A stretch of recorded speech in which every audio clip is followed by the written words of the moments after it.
All right, good morning. So, in reading the Old Testament today, I was in a little bit of Second Kings, Isaiah, and Chronicles, and I read one specific verse, and it triggered this thought in me. And so, we're going to look at quickly three things that cause us to forfeit and flee our faith. Okay, yeah, it's going to be a little illiterate. So let's look at the background. Isaiah 36, it says 1-3. Now it came to pass in the 14th year of King Hezekiah that Sennacherib, king of Assyria, came up against all the defense cities of Judah and took them.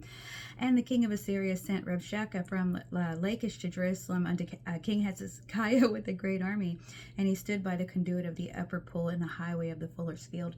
Then came forth unto him Eliakim, Hilkiah's son, which was over the house, Shebna the scribe, and Joah, Asaph's son, the recorder. So the king of Assyria, who had already destroyed the northern kingdom before, was coming up against Jerusalem. Actually, Hezekiah had decided to stop paying him one day, and it offended him, and so they came in up against Jerusalem. And so this representative is coming here now. Actually, his name is going to be Rabshakeh, is coming in.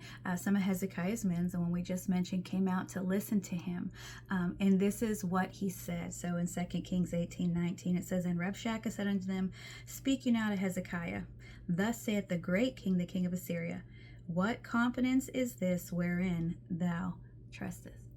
What confidence is this wherein thou trustest? What are you trusting in? In fact, who are you trusting in? And then if you continue to read in 2 Kings 18, he talks about, are you going to trust in Egypt? Like, that's not going to work for you. Don't trust in them. He goes, are you going to trust in your king? Or are you going to trust in Hezekiah? It literally accused him of like tearing down some of the places for the people to worship. Like, are you going to trust in him? That's not going to work. And then he even says, are you going to trust in your God? Your God, because we've defeated every God thus far. Basically, your God is nothing. Yeah. So then he gives them the option and says, you need to trust in my king. You need to trust in the king of Assyria. And so this was huge because they had come up against them, and it was a big deal. And there's three things that I noticed as I read through that will cause us to, again, to flee and forfeit our faith. Now, in verse 26, so he's talking all this junk, right, to these guys, and in verse 36 or 26, it says, then said Eliakim the son of Hilkiah and Shebna and Joah unto Rabshakeh. So he was saying all this stuff. They said, Speak, I pray thee, to thy servants in the Syrian language, for we understand it, and talk not with us in the Jews' language in the ears of the people that are on the wall. Fear. We don't want them to hear what you're saying. We don't want them to be scared. We don't want them to know. So don't talk to us in our language. Talk to us in yours. We understand it. Fear. That will cause you, me, anyone, to forfeit and flee from our faith if we're not mindful and careful. Next thing I notice would be frustration. And I see that right in the next verse, 27. It says, But Rabshakeh said unto them, Hath my master sent me to thy master and to thee to speak these words? Hath he not sent me to the men which sit on the wall, that they may eat their own dung and drink their own piss with you? All right, okay. That would make someone frustrated and tired of that situation. Like, gosh, they are mighty. They've already destroyed, other kingdoms. They've taken out everyone around us. Like, we don't want to go through this anymore. This is frustrating. And so being tired of this situation. So fear and frustration can cause you to forfeit and flee from your faith. And the last one I saw, and this is the verse that really got me thinking about, like, what would cause us to give up our, what's to come, what we've been commanded to do, what would cause us to quit on it, and what would cause us to flee from it. And this was in verses 31 and 32. And he said, he was talking to the people. Remember, I'm not going to talk to you in the Syrian language. I'm going to keep speaking to you in your language. He said, Hearken not to Hezekiah, for thus saith the king of Assyria, Make an agreement with me by a present, and come out to me, and then eat you every man of his own vine, and every one of his own fig tree, and drink you every one of the waters of his cistern, until I come and take you away to a land like your own, a land of corn and wine, a land of bread and vineyards, a land of olive oil and of honey, that you may live and not die. Hearken not to Hezekiah when he persuadeth you, saying, The Lord will deliver us.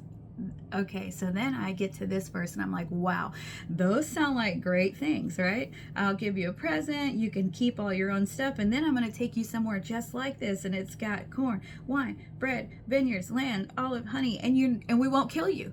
Like, okay, sounds like actually a pretty good deal, considering the situation that they're in. And so that which is false. So fear can cause us to forfeit and flee from faith. Frustration can cause us to do that, but so can what's false. That's what's been feigned, forged, and fictitious. It's not real, okay? It's a counterfeit. So it got me thinking about an imitation, a counterfeit, a knockoff.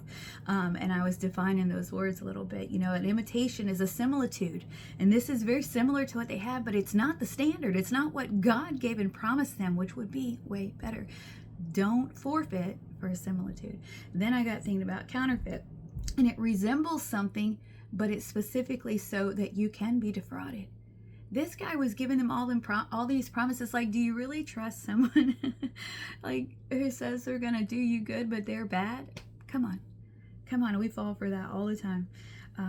And then lastly, a knockoff. So you know what, sometimes we settle. I'm frugal. I do not like to spend a lot of money if I don't have to, unless it's something important. But a knockoff is something that seems good enough, but it is very cheaply made. It's much less value, so it doesn't last as long. It's not good for this. And in this case, these three things could have caused them to fear, but Hezekiah had already given them some awesome instruction. Let me tell you what he told him. He told him in 2 Chronicles 32:7, be strong and courageous, be not afraid nor dismayed for the king of Assyria, nor for all the multitude that is with him, for there be more with us than with him. With him is an arm of flesh, but with us the Lord our God to help us and to fight our battles.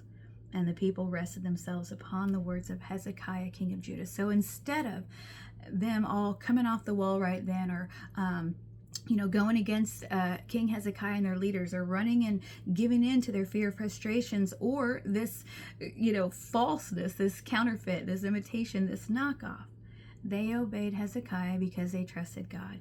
And he had already told them to be quiet. He told them earlier, but the people held their peace and answered him not a word. That was their response. They held their peace. They answered him not a word, for the king's command was saying, answer him not. So if you've been given an instruction, don't give in to that fear, that frustration, and that false garbage. God is going to do what he said. He is going to fight this fleshly battle for you. He's going to take care of that. You don't have to forfeit or flee from your faith and what he said, and for what's best. For what's best. All right? I hope that encouraged you. Be blessed.